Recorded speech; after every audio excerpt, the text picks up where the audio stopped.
This is the Bat Pod. The Bat Pod presents Gotham Currents, a podcast about current releases of Batman comics.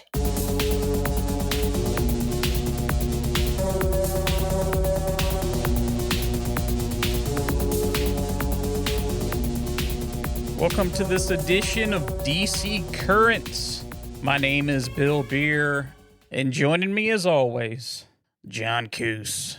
I'm going by Sue Dibney's corpse today. Oh, that's a touchy subject there, you know. The world's been rebooted twice at least since then. Who cares? Yeah.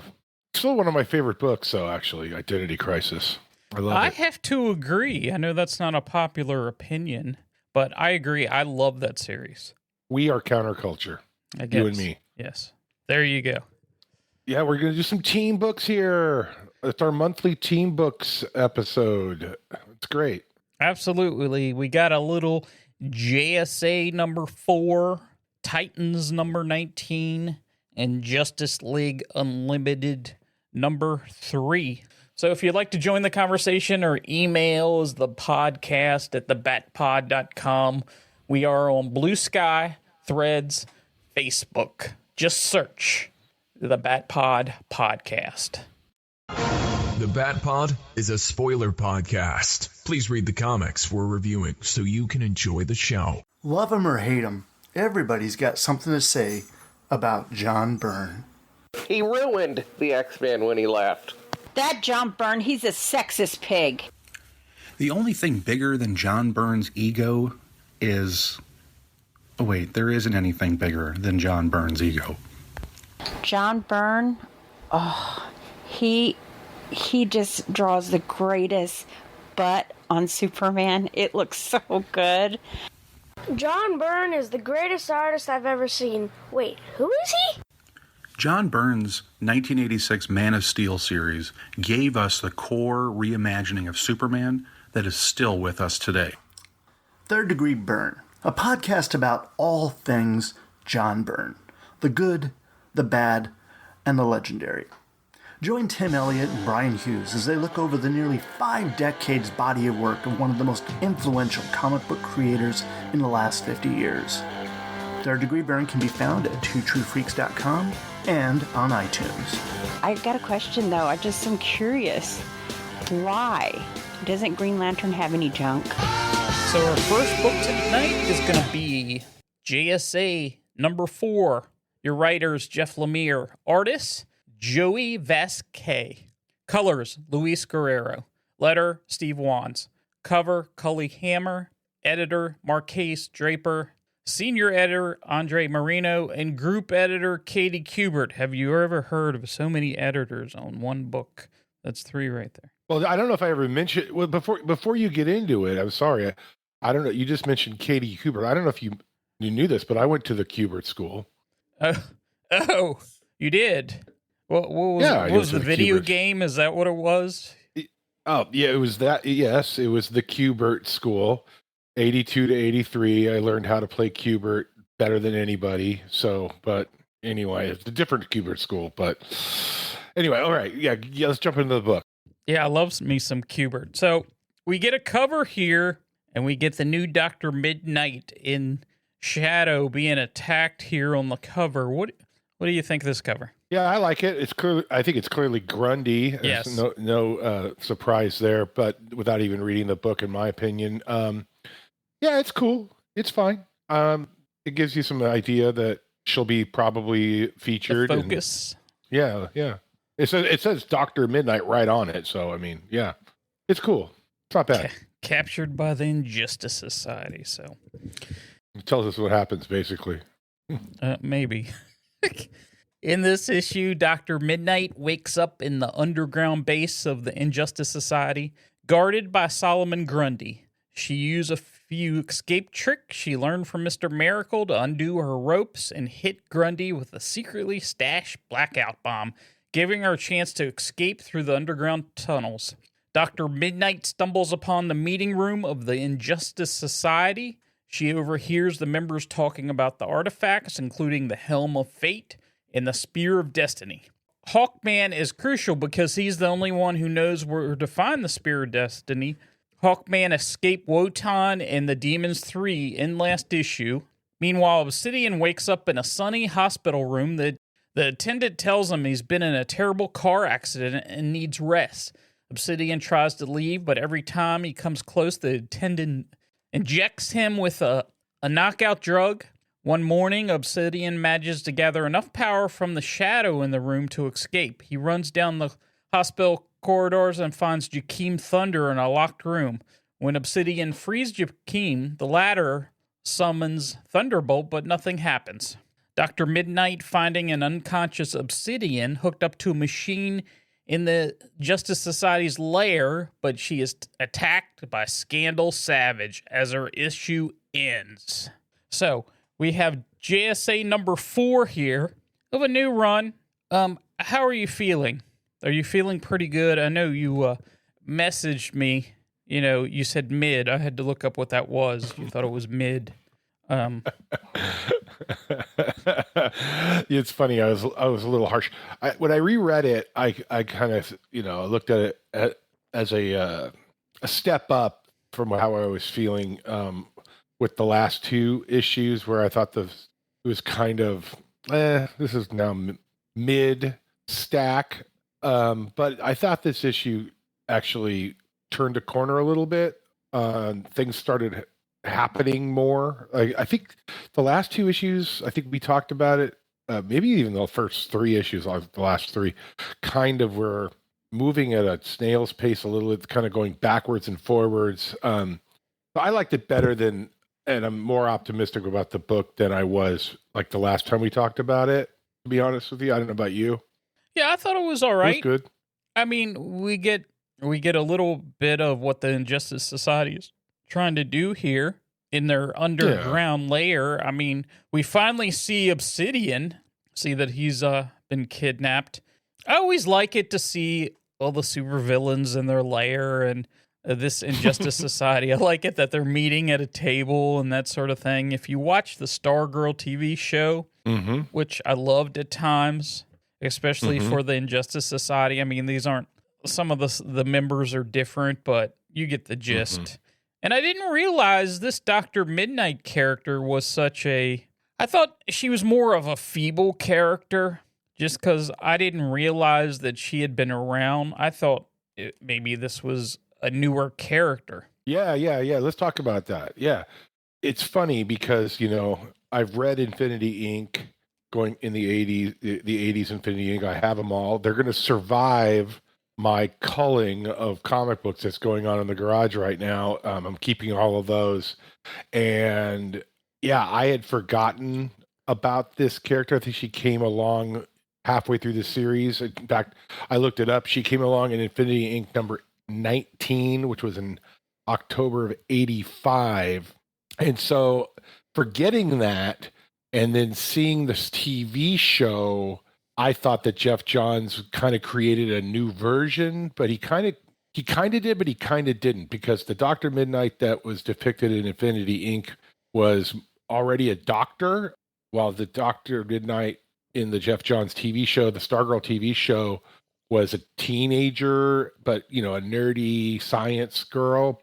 So there is a bit of a tweak, but it is Beth Chapel. It's the same alter ego. And so I just thought might be good to just kind of bring people up to speed. So in the Infinity Inc. origin, she was blinded in an accident at a hospital. And then the original Dr. Midnight, Charles McNider, operated on her, and he was able to restore her vision, but only night vision, basically. So she needed to see it has to be dark for her to see unless she has, I guess, her goggles on.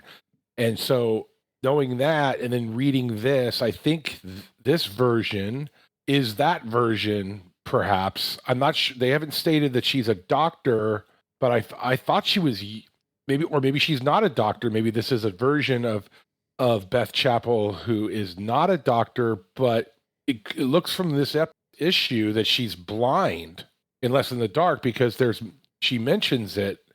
And that's unlike the Stargirl version, TV show version. So I guess I just wanted to talk about it since I kind of went down this rabbit hole on Beth Chapel. And with regarding to the issue itself, I mean, she says that she's blind, and then she could see for a split second when she throws that blackout bomb.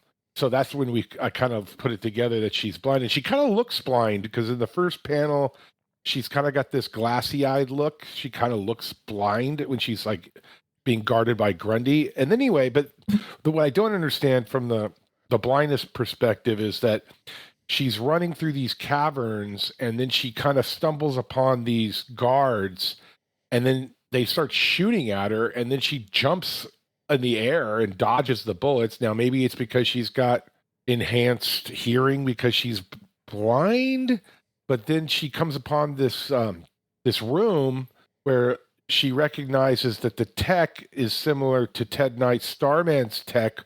What, does she recognize that by touch? So I don't know.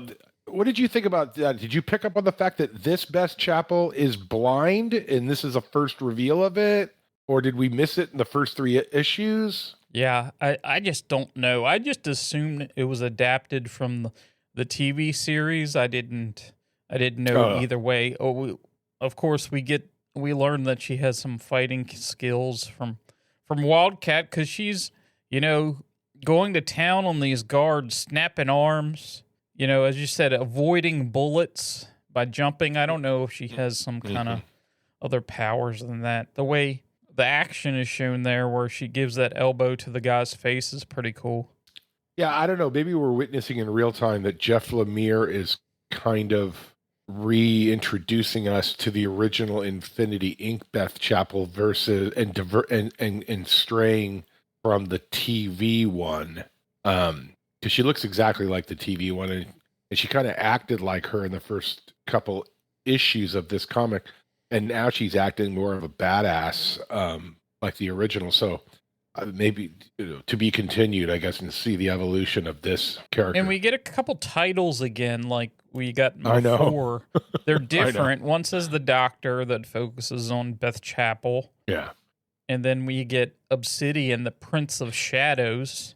It's like every section focuses on something different, except Something Savage, which, she encounters a Scandal Savage here. Yeah. Yeah, they don't explain. And it looks like Obsidian has been in this hospital bed drugged up for a while because he's got a beard that he develops over time.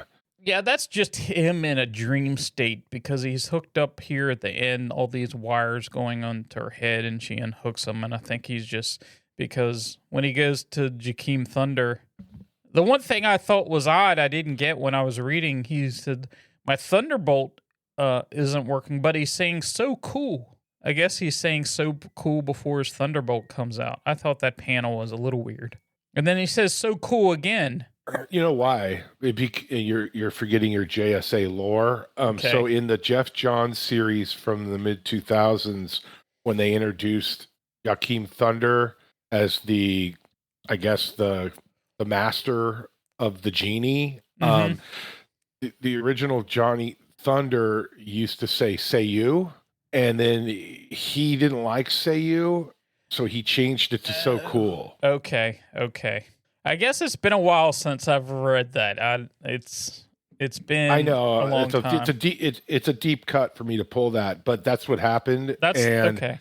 If you're reading this book for the first time, I can't remember if in the previous issues they mentioned this so cool thing. So you would have to know that. Well, in the previous issues, he was knocked out.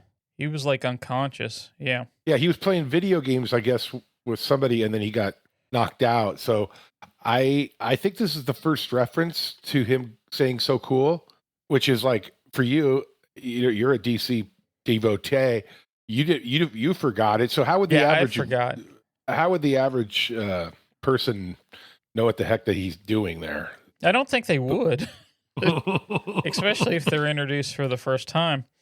No, I started rereading that. I haven't got to where Jakeem Thunder has shown up again, because the new thing with DC is these compendiums which is like the first 25 issues they've been releasing of different things. They got a Nightwing, Robin, I saw JSA, and they have a JLA, but it's not quite 25 issues. But that's the new thing for whatever reason lately. They've been releasing those. Really? Like they're sort of like mini omnibuses? Basically, but they're easier to read because they're not hardbacked. Yeah. Yeah, like I've been reading the Nightwing one, and I saw the compendium number 2 for Nightwing is coming out. It's the old, 90s series. So, and it had the first mini in it, which I don't remember reading, but it was very good. Yeah, I have it. I think it's. I don't think it survived the culling though. I think it's going, but I have it too. So, by the way, on the culling of my comic collection, if anybody lives near California, they got some action figures or cash to give me. I probably will have, I don't know, 15 long boxes I'm dumping. It's tragic, but the wife needs won. to be cold hard cash. I'll take. Did they the say cash. that in California? Is that a term they use? Yeah, it's just standard English, cold hard cash. Yeah, we don't have a different language out here yet. But I like the funny thing is like the art is fun in this book, and I like the feel of it more than I did before. I guess I think in the last episode on DC Currents I was really like down on this, but there's been some redemption with this one for some reason. The art feels better for some reason in this issue. I don't know what it is. It didn't really work when Hawkman was in hell. It just seemed too cartoony to have demons. It just was weird, but I think it worked better in this one. Yeah. So whatever. So this seems like a long arc. I wonder if this would read better. Not that it's bad, but I wonder if it would flow better if you went ahead and read 1, 2, 3, and 4 all together. I think so, and they're also quick reads. So yeah. If you read like the first graphic novel or whatever that's going to come out of this will probably be the first 6 or 10. It'd probably be a better read if you read it all at once. Yeah.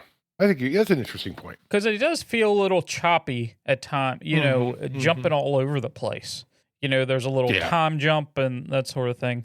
This one feels like they're catching everybody up on actually what is going on. So, well, maybe it's worth after this, before the next time before we do JSA 5 in a month, I'm going to go back and look back at some of those banners at the top in Infinity Inc. and the images. Maybe Lemire is trying to say Infinity Inc. as we knew it back in 83 to 86 or whenever it was, is all like relevant and in this continuity or something. I don't know. It does make your brain hurt to try to, if you're in a continuity junkie, to try to figure out what actually is real, not real, you know what I'm saying? What is historical in this current continuity? What happened in the past? So anyway, all right, let's we could probably beat this to death, but yeah, it was an improvement. I liked it. It was fun. Okay, so we're gonna head on to our next book, which is also drawn in a very fun way. Titans 19, subtitled Cold Snap. Writer John Layman, artist Serge Acuna, colorist Matt Hearns, letterer Wes Abbott. I always just pick like the most logical editor. You list them all. I'm putting Brittany Holzer as the editor of this one. I think she's titled as senior editor. Cover. Let's talk about the cover real quick. I don't know. Got any thoughts? I thought it was fun. Yeah, it wasn't a bad cover. You got all the Titans froze by Killer Frost there, except for, Gar is a penguin. Yeah, it's a fun cover. So anyway, our story opens with Killer Frost complaining to herself that even though she is now considered a hero and a member of the Justice League Unlimited, she doesn't get the respect she deserves and presumes it's because she's a former villain. We span days of complaints and paranoia over this. We get cute scenes of superheroes having taco parties in the Watchtower and her feeling left out. They even ran out of butter brickle ice cream right when she wanted one. She's thinking of how grieved she is in her watchtower bedroom. She snaps, or rather, she cold snaps and releases a torrent of frost and ice in her room.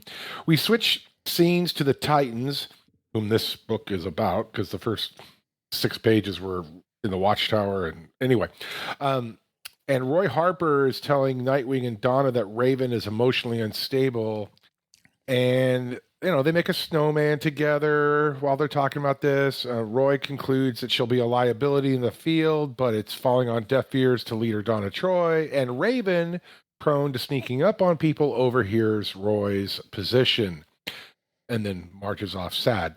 Mr. Terrific then radios Donna and says that they have trouble in Metropolis, trouble that started up on the watchtower. Killer Frost is frosting Metropolis. It's a deep freeze. The Titans confront Frost, who then monologues about how she isn't accepted by the heroes. As the Titans try to subdue her, she takes them all out except for Raven, who infiltrates her mind and knocks her out. Nightwing states that Killer Frost didn't seem to be in her right mind. Batman shows up and claims he will take charge of figuring out why Frost freaked out. Donna protests, but Batman scoops up Frost and flies away in the bat plane with her. In our final scene, we see that Psycho Pirate was the cause of Frost's insanity and paranoia when, at the beginning of the book, dressed as a citizen, he bumped into her. And then we see Deathstroke tell Psycho Pirate his next target is Raven. So, reactions, Bill? I overall enjoy this. I'm enjoying the Titans being led by Donna Troy here. I noticed she's very particular about the Justice League, being part of this Justice League Unlimited and them giving out orders. They're like a little, like, we're our own team. We're part of that, but we're our own team too, and we've been around for years. Yeah. So I did like seeing that. Yeah. Cyborg, who I didn't really cover, he seems to be griping the most about being bossed around by the Justice League. I think Donna's trying to balance their autonomy as a team, but also be part of the larger JLU. But she tries to stand up to Batman about, taking Frost, and then she loses that argument and he just does it anyway. I'm going to guess there's going to be more developing on this balance of the autonomy of teams with respect to the larger JLU membership. But I agree. The pace of this book is fun. The drawing is fun. The interpersonal dialogue is pretty fun. I mean, I think they almost have run out of, well, how would I put it? It's getting a little old. Dick now in his 3rd issue in a row, kind of telling Donna she's doing great, and and as a leader, because I don't know, I don't know, I don't want to see that again because it started getting a little like, okay, we got it, repetitive. Dick, a little repetitive, but it was fun. Roy's right.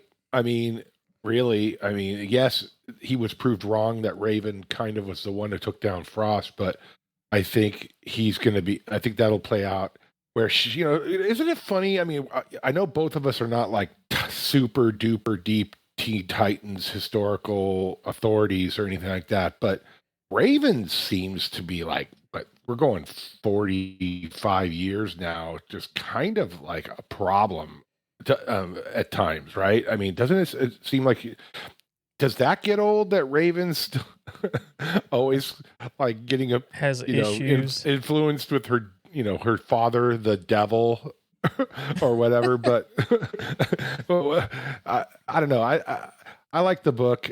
I think it's, who's your favorite Titan aside from, I'm going to guess you're going to say Nightwing, but aside from, even if it is Nightwing or not Nightwing, who do you like? I like Roy. In the Titans. Yeah. I like him a lot. Here, he seems to be questioning everything that she does. Here, he's saying about Raven, but previously, He seems to be just complaining a lot, but I like him overall as a character. Yeah, I like him too. Cyborg, though, what is he working on there? He's talking to this computer that has a smiley face within. I know. What is he doing there? I don't know. I think I was going to ask you: is he working on an android of some kind, or? It almost looked like it. I zoomed in. It's nothing that I recognize, so I have no idea. They don't even know what he's working on. He's acting very strange because Vic is not normally a complainer, and so I don't know if that's just a. I can't believe that the writer and the editors would allow a total characterization change for Cyborg, for Vic, Victor Stone, but it seems like there's something going on with him that we're gonna get, be revealed later. He seems angry. Yeah, something is going on for him. It's fun. It's a fun book. Of course, we cool. get the new. I would say new Killer Frost because she's the latest Killer Frost, and I didn't realize it was Caitlin Snow, like from the Flash CW series, and that she was a good guy. This was news. Was it news to you when you learned that she was invited to be part of the Justice League? I thought, hey, she stole that little thing, that little communicator, the little, boom card? tube. Oh, right. The membership card. And then she's just a little paranoid. Well, you find out why, but I thought I looked it up. Did she come out as a good guy in some kind of event? She was in Justice League of America, that I would say New 52, but it wasn't released right when the New 52 started. It was a book that came later, and I read it early on. It wasn't anything that I would go back and revisit, but I don't remember too much about it, to be honest. Yeah. I don't know when. I mean, I think the Caitlin Snow version of Killer Frost was a villain who was reformed because obviously because that's her hang up. I just don't know when that happened. I don't know when was the conversion to being a good guy. And she was always a Firestorm villain. She was. Yeah. She was. But yeah. I kind of enjoyed, she goes in here and she thinks everybody's talking about her, even if they're, as you said, the ice cream ran out. Anybody mentions hot or cold and she thinks, they're talking about her. Well, clearly, Psycho Pirate did a number on her when he bumped into her in the streets. I mean, that's what. Yeah. I mean, I kind of figured there was something when I read it the first time. I was like, why is there a guy in walking that has a bowler hat? Like, he's got to be a bad guy or something and it's going to, and lo and behold, it's true. Just as a quick thing, I'll never be able to say this again, probably.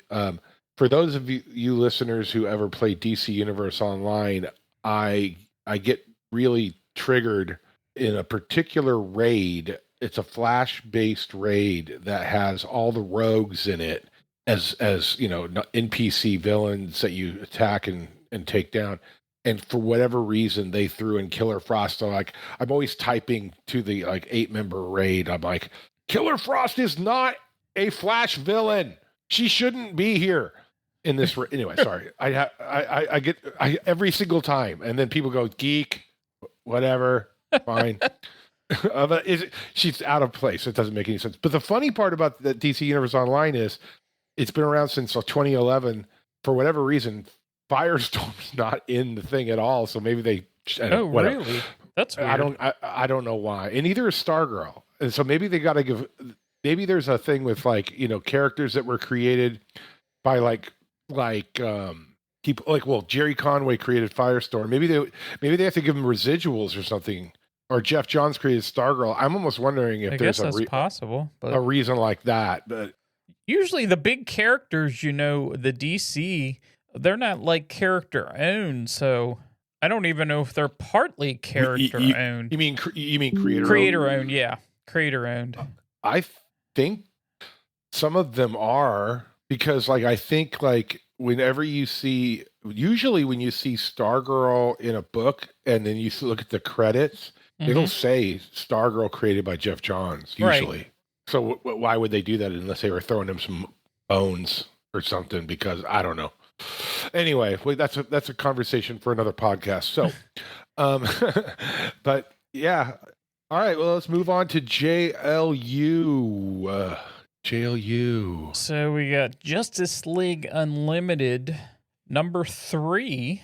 Writer Mark Waid, penciler Dan Mora, colorist Tamara Von Villen, letter Adriana Meyer, and editor Paul Comiskey. And we get a cover here.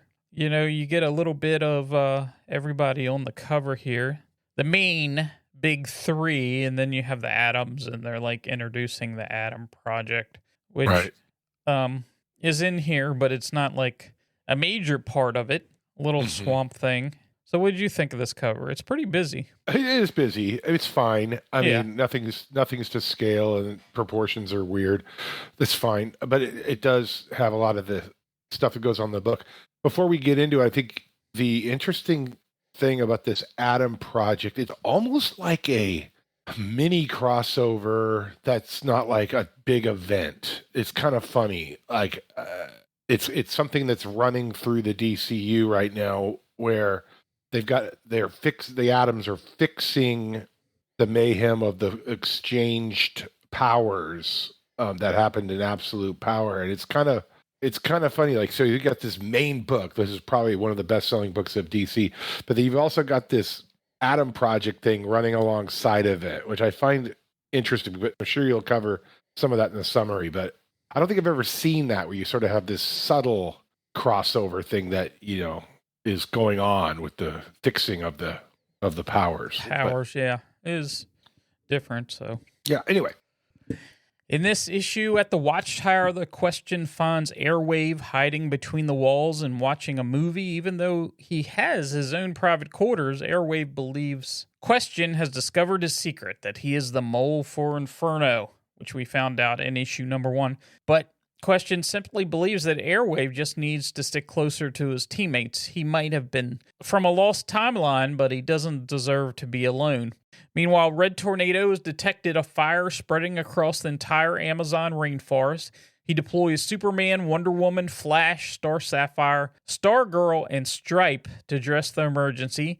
He also asks Airwave to remain at the Watchtower to facilitate communication wherever Wi-Fi is sparse. Superman finds mysterious pillars spread across the rainforest as the cause of the fire and tries to remove them, only for his hands to get burned with magic. The pillars are marked with the symbol of Inferno. Wonder Woman tells Superman to help Flash with the evacuation, while she and sorcerers like Zatanna, Zan, Cho, and Dr. Occult try to put out the fire. Red Tornado also sends in gold and iron and platinum of the Metal Men as reinforcements. Mr. Terrific, already having sent Batman out to investigate Inferno, wonders why would the Inferno, a group interested in world domination, cause random destruction. Zatanna says that perhaps they can ask Inferno and combine her powers with the other two, Dr. Occult and Xanthe, to forcibly summon an emissary of Inferno through the connection to the spell they had used to start the fire in the first place. At Gateway City, the Atoms and Plastic Man, who is stuck with intangibility, have found the person who had accidentally received Plastic Man's powers, Phantom Girl. After breaking into her home, they find Phantom Girl is literally falling to pieces without Plastic Man's concentration. To save her, the Atoms connect her and Plastic Man to the machine that switches their powers. With their intangibility restored, Phantom Girl returns home, and the Atoms invite Plastic Man to their project. Back at the Amazon rainforest, the messenger of Inferno says that while they seek world domination, they are not interested in genocide.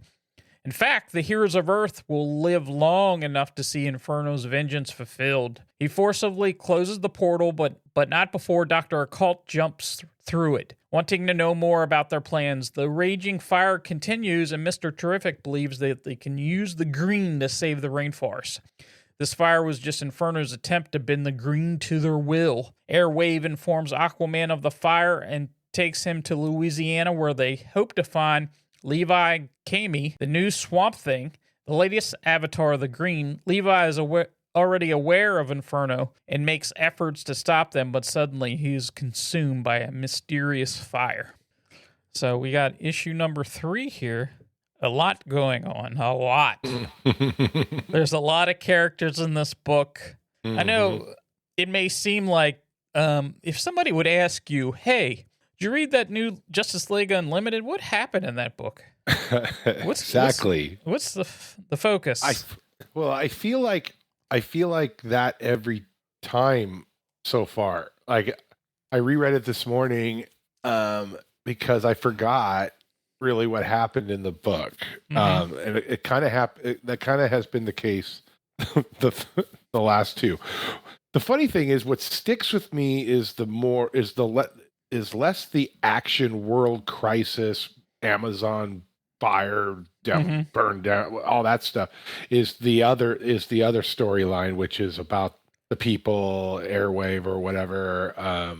And this, some of this Atom Project stuff is the stuff that sticks with me better than like when Mr. Terrific sends in like a super buff team of like, Superman, Wonder Woman, Shazam, Flash, all that stuff just kind of just fades in my, it doesn't, it's fine and it's fun, great art, but like, it doesn't stick with me either.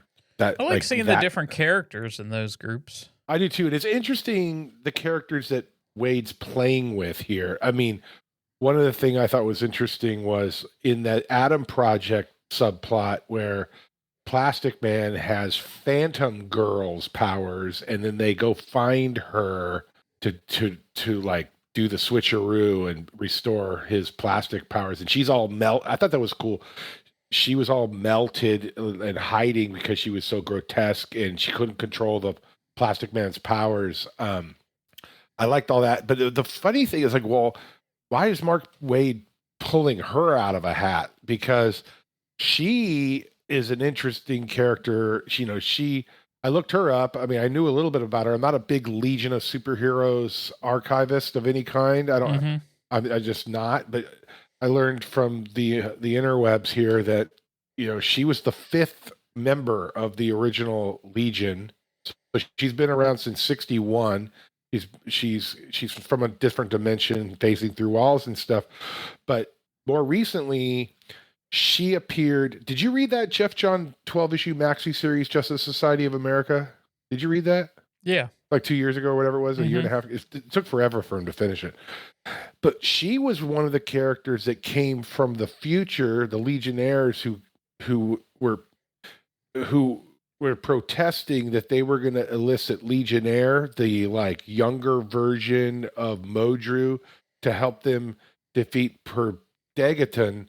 And so like she came from the future just, in our world, continuity wise, whatever, a year and a half ago or whatever, with, comic releases. And now she's here. So did she stay here? I know I'm going down a rabbit hole here, but I just found it interesting. Like, why did Mark Waid pick her? Well, she was part of that book, The Terrifics. Did you read The Terrifics? No, I didn't read The Terrifics, but she was part of that team. Was that before the Jeff Johns series or after? Oh yeah, it was before. Well, maybe she definitely came from the future in the Jeff Johns series. So I don't know if is the Terrifics in the present? I thought so. It was Mr. Terrific. They had Plastic Man, and maybe it was a continuity issue that Jeff Johns kind of screwed up on. Then I don't know, but if that makes sense. If she was on a team with Plastic Man, I guess he would have some kind of friendship with her or something. But yeah, because he even mentions, Phantom Girl and I were on the Terrifics together. Anyway, it's interesting. I mean, he's pulling some. We talked about it before. He pulled Dr. Occult out of the archives. He's got Airwave going here, who Jeff Johns technically probably brought back sort of a little bit, maybe in the Stargirl series, in the Lost Children thing. But I think it's fun to see the characters for sure. It's Yeah, and I think Wade does a really good job of like in just a few panels, kind of giving you a taste of DC lore, and then just kind of like and just moving on, and it's like little teasers, little nods to all that history. I think it's pretty cool though. So the Terrifics were they were from 2018. They were part of the new age of heroes. They had several books that had that title on top, the new age of heroes, and the Terrifics were the team of Metamorpho, Mr. Terrific, Phantom Girl, and Plastic Man. And other characters, Tom Strong was in there. But it said they were in the Dark Universe. Maybe they went to the Dark Universe, but it had something to do with the Dark Universe. So The Dark Multiverse. I should read that because Ivan Rice, I'm looking it up right now, he drew it. And it had 30 issues. That was during my sort of, I don't know what you call it, hiatus from reading the current hiatus. books.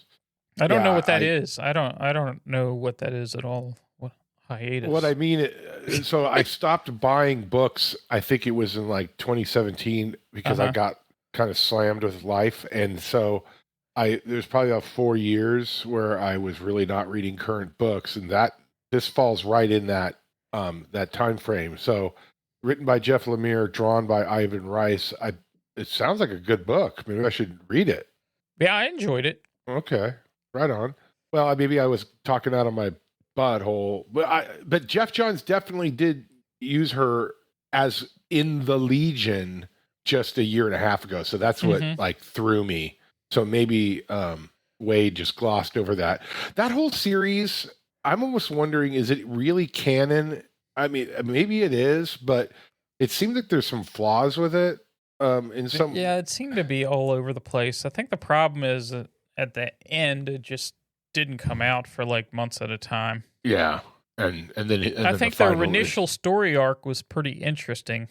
Yeah, and then it kind of fizzled a little bit. Yeah, so the Airwave being homeless is I think a nice human touch, and it kind of makes sense. And Question figured it out like real quick. Like she's like, wait a second here, you came back as part of this lost children sort of event where all these sidekicks from the 40s or whatever were stuck in that limbo time frame, and then now they're here, like the Boom, Jay Garrick's daughter, and others.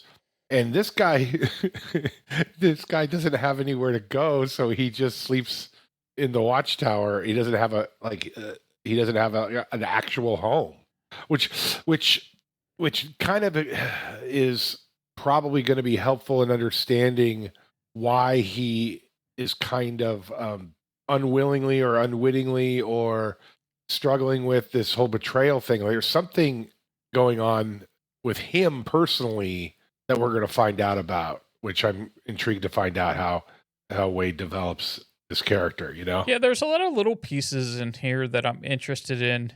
The Inferno group, which they seem to try to make the big bad of the group.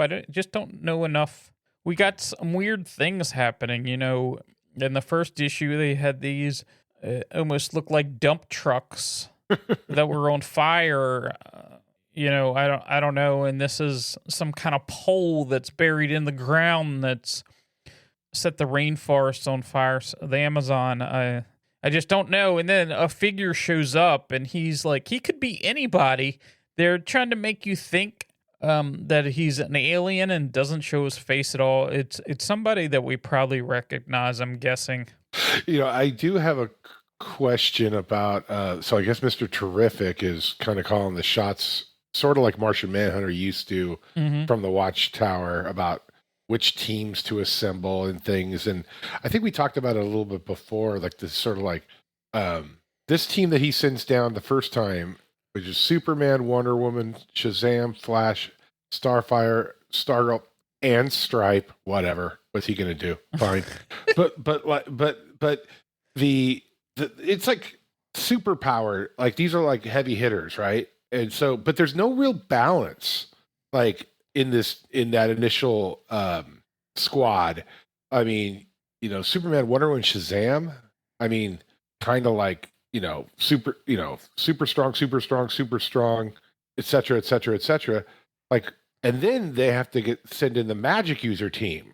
Like once Superman figures out, oh crap, there's magic here. I suck. I can't do anything with magic. So then they send in Zatanna, Dr. Occult, and like why not just send a team with people on it that have different kinds of power sets to begin with? I thought that was maybe I'm going too deep. I can see that. I can see that.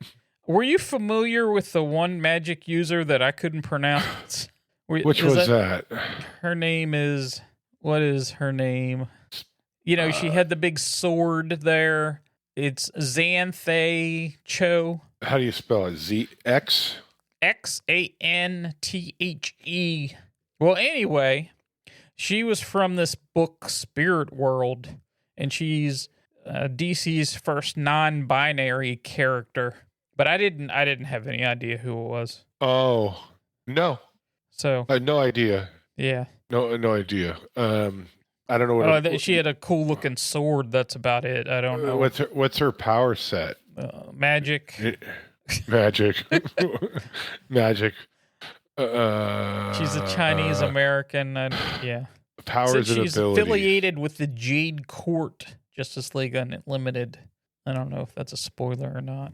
She has rings on both of her middle fingers and a thumb that can set Joss paper on fire, Joss papers, and then she's got these papers that represent like a broadsword, other stuff, cooking set. I don't know. Sounds like a character that I need to know a lot about, and I'm going to spend a lot of time figuring out who she is. No, and she's not going to. Well, this character is probably not going to be a focus because there's been even the Metal Men. They get a panel here. But you don't see them do anything. I know, that was funny. I'm like, what? It's a cool looking panel where they show up, but you don't see them do anything other than that. I know. And I have a lot referencing my tragic collection culling I'm doing. I'm keeping all my Metal Men stuff. I like the Metal Men. I think they're fun. And we get this one panel that I'm like, oh, cool. The Metal Men, are they going to do something cool? No, they don't do anything at all. They have this panel where they're like flying in, and that's it. I almost think sometimes they have so many characters to play with. They don't know. They want to just insert certain people just to say, "Hey, see, I used them." Yeah, I know. We'll see. But in Wade we trust, though. But yeah, I mean, and you wondered where Stargirl was. She's right here. She's been in the Justice League she is. Limited. She said, "JSA, I don't need the JSA." Yeah. Why hang out with them? Her entire history is based on the JSA. Why is she? Yeah, I mean, she's done with them. Well, according to the Titans book, they can pull anybody at any time for any mission. So if you're in this Justice League Unlimited tower. And talking about the tower, since we're talking about Justice League, I wanted to ask you, did you notice in the Titans book, you could see the Justice League satellite? In the sky. In the sky? You can see it. It looks, it was way too big. Like, right. I mean, it's supposed to be in orbit. I mean, it looks like it's like a mile. You can truly see that it's in orbit. In this panel here at the beginning, in the first page, the first panel, it's in orbit. It's not like down in the sky like it was falling or something. I did pick up on that. I just like, okay, whatever. I mean, it looked like it was like 400 feet in the air or something. Yes. Like from the Invasion miniseries from the 80s, it was almost that low. Yeah, like a Brainiac ship or something. Right. From like Superman of Steel.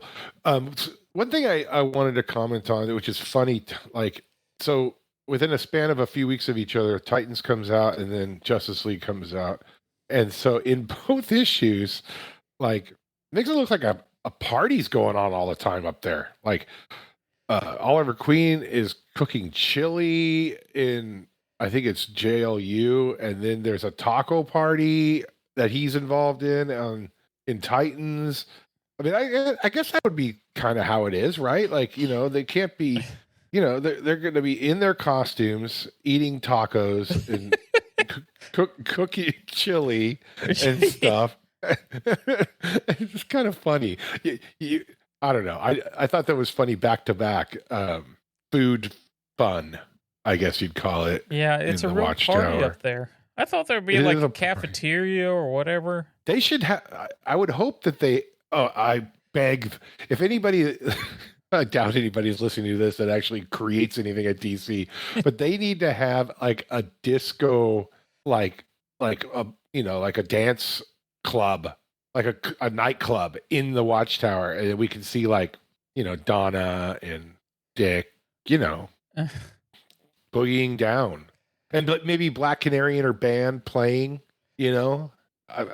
It's unlimited, right? It's It would unlimited. be something. It'd be cool. So anyway, all right, we'd probably beat this to death a bit, but it's fun. It's fun.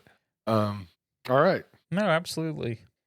So our next episode. Yeah, well, before you do that, sorry, one more thing. So you said, I'm sorry, I'm not going to go down a big rabbit hole here, but you said that it's hard to remember what is actually going on with this like main storyline of Inferno or whatever. Like, where is this going?